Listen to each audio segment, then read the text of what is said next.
जैसे सुख और खुशी जीवन का अभिन्न हिस्सा है, वैसे ही दुख भी जीवन का हिस्सा है। लेकिन दुखों से घिरे रहने वाले इंसान को ये जीवन नर्क लगने लगता है। उसे लगता है कि ये धरती ही नर्क है। किसी का बेटा उसकी बात नहीं मानता, किसी का पिता अपने बेटे की बात नहीं सुनता, किसी के प्रियजन की मृत्यु हो जाती है और ऐसे ही तमाम तरह के दुखों से भरी हुई ये जिंदगी हमें नर्क लगने लगती है। लेकिन हम ये नहीं समझ पाते कि सुख और दुख एक ही सिक्के के दो पहलू हैं। दोस्तों, गौतम बुद्ध ने अपनी कहानियों के माध्यम से लोगों को इस सिक्के के दोनों पहलू सुख और दुख को समझाने की बहुत कोशिश की। तो हम भी एक ऐसी ही कहानी के माध्यम से आपको इस सिक्के के दोनों पहलू समझाने की कोशिश करेंगे। जिस तरह मैं अपनी कहानियों के माध्यम से दुनिया में मोटिवेशन फैलाता हूँ, वैसे ही आपका सब्सक्राइब करना मुझे मोटिवेशन देता है। लेने और देने का ये सिलसिला जारी रहे, इसीलिए दोस्तों इस चैनल को सब्सक्राइब ज़रूर कर लें। तो चलिए कहानी शुरू करते हैं। एक बार गौतम बुद्ध एक नगर से गुजर रहे थे। रास्ते में उन्होंने एक बच्चे को देखा जो अपने घर के आंगन में खेल रहा था और उसकी माँ कुछ काम कर रही थी। तभी उस बच्चे की माँ ने बुद्ध को देखा और उन्हें प्रणाम किया और फिर कहा, आप रुकिए बुद्ध, मैं आपके लिए कुछ लेकर आती हूँ। बुद्ध ने कहा, मेरा पात्र भरा हुआ है, मैं उतना ही लेता हूँ जितना मेरे पात्र में आता है, इसलिए आज मैं कुछ नहीं ले सकता। मैं कल फिर आऊँगा, तो मुझे कल दे देना। बुद्ध ने उस बच्चे के सर पर हाथ रखा और वहां से चले गए। अगले दिन बुद्ध फिर उस स्त्री के पास आए। स्त्री बुद्ध को देखकर बेहद खुश हो गई और उन्हें एक पात्र में चावल भर कर देती है। बुद्ध ये स्वीकार कर लेते हैं। बुद्ध ने उस स्त्री को कुछ जड़ी बूटी दी और कहा, इसे चावल के बीच दबाकर रख देना और अपने बच्चे को इसका रस निकालकर पिलाना, इस तरह वो स्वस्थ बना रहेगा। स्त्री ने उस जड़ी बूटी को रख लिया और बुद्ध उसके बाद वहां से चले गए। एक महीने बाद बुद्ध श्रावस्ती में संसार में व्याप्त प्राणियों की पीड़ा पर उपदेश दे रहे थे। तभी उस सभा में एक स्त्री अपने बच्चे को अपने गले से लगाए बुद्ध के पास पहुंची और बच्चे को बुद्ध के चरणों में रखकर बोली, हे बुद्ध, मौत क्या होती है, उसकी वेदना क्या होती है, ये आप मुझसे पूछो। मैं एक विधवा हूँ, मेरा पुत्र भी मुझे अब छोड़कर चला गया है, वो ना अब रोता है ना हंसता है। हे बुद्ध, क्या आपने मुझे नहीं पहचाना? बुद्ध ने उस बच्चे को अपनी गोद में उठाकर उस स्त्री से कहा, तुम्हारा पुत्र बहुत ही सुंदर है, मैंने तुम्हें कुछ जड़ी बूटियां दी थी, क्या तुमने उसे नहीं पिलाया? वो स्त्री बुद्ध के चरणों में गिरकर बोली, हे बुद्ध, मुझे माफ कर दें, वो जड़ी बूटियां मैंने फेंक दी थी, मैं आप पर विश्वास नहीं कर पाई। मुझे लगा कहीं वो जड़ी बूटियां मेरे पुत्र को हानि ना पहुंचा दे। गांव के कुछ लोग भी आपको पाखंडी और ढोंगी बताते थे। बुद्ध ने उस स्त्री को कहा कि क्या अब तुम्हें मुझ पर विश्वास है? स्त्री बोली, हाँ बुद्ध, मैं मेरे बेटे को ठीक करने के लिए हर जगह गई। तब किसी ने मुझसे कहा कि आप बुद्ध के पास जाओ, वो सबकी समस्या को दूर करते हैं, तुम्हारी समस्या को भी जरूर दूर कर देंगे। हे बुद्ध, आप मेरे बेटे को कृपया करके जीवित कर दें। बुद्ध ने स्त्री से कहा, जैसे जीवन सत्य है वैसे ही मृत्यु भी सत्य है, उसे स्वीकार करना चाहिए।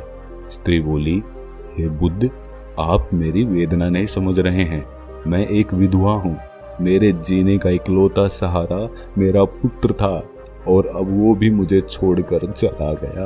अब मैं किसके सहारे जीऊंगी? मुझे ज्ञान के बड़े उपदेश नहीं चाहिए, मुझे केवल मेरा पुत्र चाहिए। क्या आप उसे जीवित नहीं कर सकते? क्या आप मुझ पर रहम नहीं करेंगे? बुद्ध बोले, ठीक है, मैं तुम्हारे बेटे को अवश्य जीवित कर दूंगा, लेकिन उसके लिए तुम्हें सबसे पहले मेरा एक काम करना होगा। तुम्हें जाकर किसी एक घर से मुट्ठी भर पीली सरसों के दाने लाने हैं। वो स्त्री कहती है, ठीक है बुद्ध, मैं अभी लेकर आती हूँ। बुद्ध ने कहा, रुको, तुम्हें ये सरसों के दाने किसी ऐसे घर से लाने हैं जहां आज तक कोई मृत्यु ना हुई हो। वो स्त्री आंसू पोंछकर बोलती है, हे बुद्ध, मैं अभी लेकर आती हूँ। वो अपने बेटे को लेकर दौड़ती हुई गांव की तरफ जाती है। वहां उसने एक घर का दरवाजा खटखटाया। गृह स्वामी बाहर आया।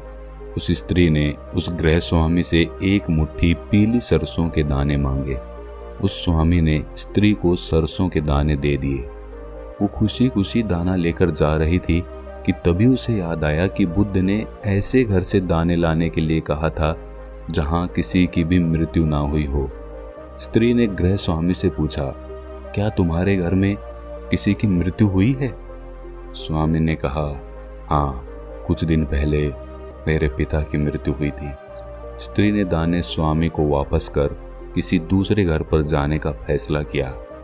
दूसरे घर में जाकर उस स्त्री ने फिर से सरसों के दाने मांगे और पूछा कि क्या तुम्हारे घर में किसी की मृत्यु हुई है? आदमी ने कहा कि हाँ, आज से 10 साल पहले मेरा पूरा परिवार बाढ़ में बह गया था। केवल मैं अकेला जीवित रह गया और अब मैं अकेले अपनी जिंदगी का बोझ ढो रहा हूँ। उस स्त्री ने सोचा कि ऐसा घर कहाँ पे मिलेगा जहाँ पे किसी की भी मृत्यु ना हुई हो, लेकिन फिर भी उसने कोशिश जारी रखी, हार नहीं मानी। वो पूरे दिन सुबह से शाम तक पूरे गांव में घूमती रही, लेकिन उसे कोई भी ऐसा घर नहीं मिला जहाँ किसी की मृत्यु ना हुई हो। वो स्त्री रोते रोते अपने बेटे को गले से लगाकर बुद्ध के पास जा रही थी। तभी उसे रास्ते में एक शमशान घाट दिखा। उसने वहां जाकर अपने बेटे के लिए एक गड्ढा खोदना शुरू कर दिया। वो गड्ढा खोदती जा रही थी और रोती जा रही थी। उसके बाद उसने काफी देर तक अपने बेटे को निहारा और उसका माथा चूमते हुए उसने फिर उसी गड्ढे में अपने बेटे को दफन कर दिया और अपने आंसू पोंछकर बुद्ध के पास आ गई। बुद्ध उसी सभा में स्त्री का इंतजार कर रहे थे। वो बुद्ध के चरणों में गिरकर रोने लगी। उसके आंसू रुकने का नाम नहीं ले रहे थे। वो बस रोती जा रही थी। जिसे जीवन मिला है उसे मृत्यु भी अवश्य मिलेगी, चाहे राजा हो या रंक, युवा हो या कोई वृद्ध, मृत्यु सभी को आनी है। वो स्त्री बुद्ध से बोली, हे बुद्ध, आप सच कहते हैं। पहले मुझे ऐसा लग रहा था कि मृत्यु का दर्द केवल मेरे अंदर ही है, लेकिन फिर मैंने देखा कि दुनिया में लोग मुझसे भी ज्यादा पीड़ा और दुख का अनुभव कर रहे हैं। इस पर बुद्ध कहते हैं, तुम्हारा बेटा कहीं नहीं गया है, वो तुम्हारे आसपास ही है, उसे महसूस करो। ये परम सत्य है। जब तक सृष्टि रहेगी, दुख मनुष्य के साथ साथ चलता रहेगा और उसका कारण है मनुष्य का खुद के साथ किसी को बांध लेना। और जब तक वो रहेगा तब तक हमें दुख होता रहेगा, और जब तक ये मोह रहेगा तब तक हमें दुख होता रहेगा। जब कोई वस्तु हमारे पास रहती है तो हमें उसकी कद्र नहीं होती, लेकिन जैसे ही वो हमसे दूर चली जाती है, उसके ना होने का एहसास हमारे अंदर गहरी पीड़ा बना देता है और हम दुखी हो जाते हैं। हम जीवन को होश में नहीं जीते, इसीलिए मृत्यु होने पर हम रोते हैं, छटपटाते हैं, लेकिन उसे समझते नहीं हैं। वो स्त्री बुद्ध से कहती है, हे बुद्ध, ये तो सभी को पता है, लेकिन इससे मुक्ति कैसे पाएं? बुद्ध ने कहा, मुक्ति के लिए भी विवेक जगाना आवश्यक है। शांत हुए बिना विवेक नहीं जाग सकता। जब तुम शांत होकर सोचोगी तब तुम्हें लगेगा कि मृत्यु परम सत्य है।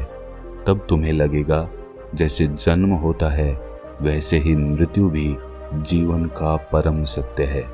सुख और दुख दोनों को होश में देखने के बाद तुम्हें अनुभव होगा कि ये दोनों ही एक ही सिक्के के दो पहलू हैं। और जब तुम्हारा मन इस चेतना से भर जाएगा तब तुम ये जान और समझ पाओगी कि जन्म और मृत्यु मिलन और वियोग नहीं है, एक ही होते हैं। वो स्त्री बुद्ध से बोली, हे बुद्ध, आपने मुझे एक नया रास्ता दिखाया है। मुझे अब तक मेरे पुत्र के जाने के बाद अपना जीवन व्यर्थ लग रहा था, लेकिन अब मुझे जीवन का मोल समझ आ गया है। जो रास्ता आपने मुझे दिखाया है, अब मैं उसी पर चलूंगी। अगर ये कहानी आपको थोड़ी सी भी ज्ञानवर्धक लगी तो इसे अपने सगे संबंधियों, दोस्तों और मित्रजनों के साथ साझा ज़रूर करें और इस चैनल को सब्सक्राइब ज़रूर कर लें। तो मिलते हैं अगली किसी कहानी में। तब तक के लिए ध्यान करते रहिए।